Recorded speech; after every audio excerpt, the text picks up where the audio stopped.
Hello, welcome back to my channel, Beginning the Arc. I'm Liana by Tasha, and I have some resistance to talking and sharing what's going on for me because I'm trying to transform it, and so sometimes I feel like the more that I talk about my issues, the more entrenched I get in them, and I want to shift and transform from living from a place of lack and longing and unfulfillment and moving into a place of partnership, joy, fulfillment, needs being met, desires being met. And so that's where I want to go too.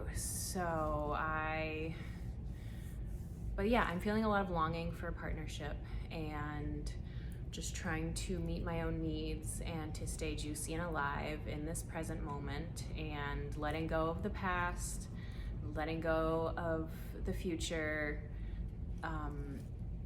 and that this is the only moment that truly exists, that I actually have any power over and within, and that, you know, the past is the past, it's done, and the future can be completely different from this present moment. And just because this is my moment, being a strong, sexy, single, smart, creative, quirky, caring, gender non-conforming woman right now, just because this is me right now doesn't mean that in the future you know how like we extrapolate of like, oh, okay,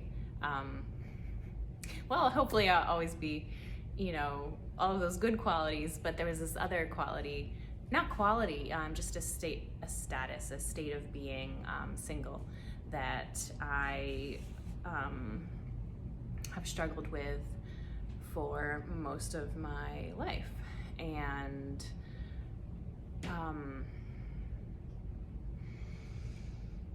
so just because it's a very familiar, well-known pattern of being alone does not mean that it's going to be my unending future. Just because it's right here, right now, in this present moment, doesn't mean that I will always be single. So, you know, my negative thoughts say that. And now I think a lot of people have that, sometimes that fear. Sometimes it's unconscious, sometimes it's conscious, and bringing more conscious awareness to it is like the first step, and then not giving it any energy feedback, you know, like not feeding it, basically, not feeding that negative thought pattern.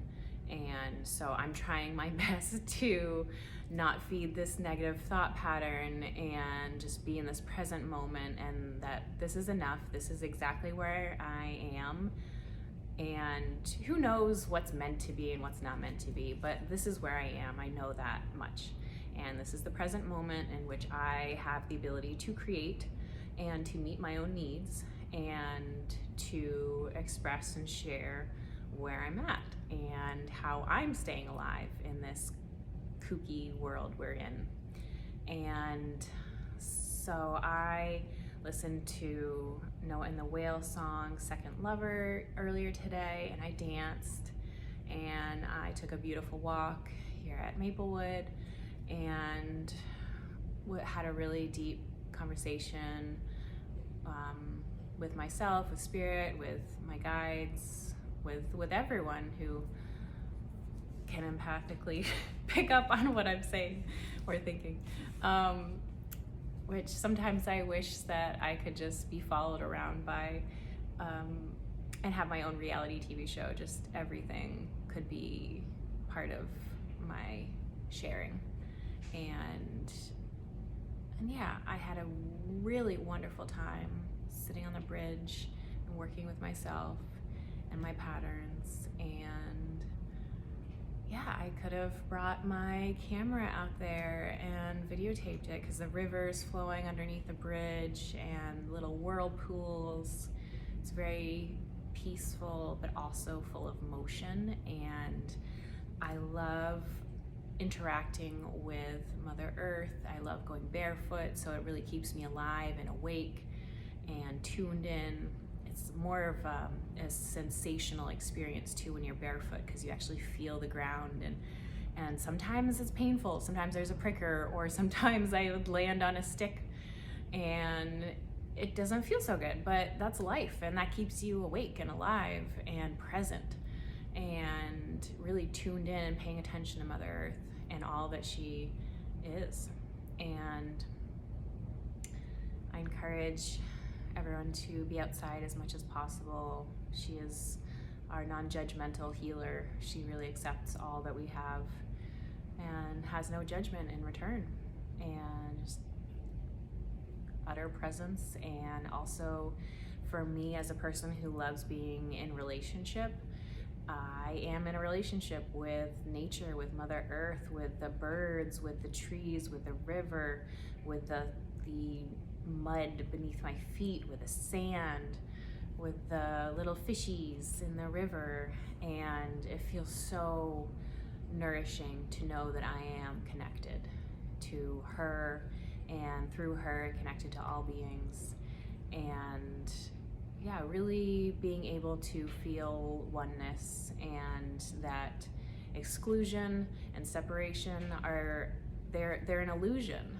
And so I experienced exclusion as a teenager and as a kid, and probably as an adult too, you know. But that's an illusion, because we are all connected always and at all times through everything. And so really trying my best to anchor into oneness and all of the ways in which it is true, and feels so good to feel that way, that even when I'm alone, that I'm not truly alone, and that I can go outside my front door and be in relationship with the wind, with the sun, with the air, with the birds singing, and really embracing all of the different kinds of relationships that are always available to me. So I'm doing my best, and I'm gonna go dance now. I think I might do some stretching and warming up a little bit first, and then, yeah, I encourage you to dance and stretch and exercise too.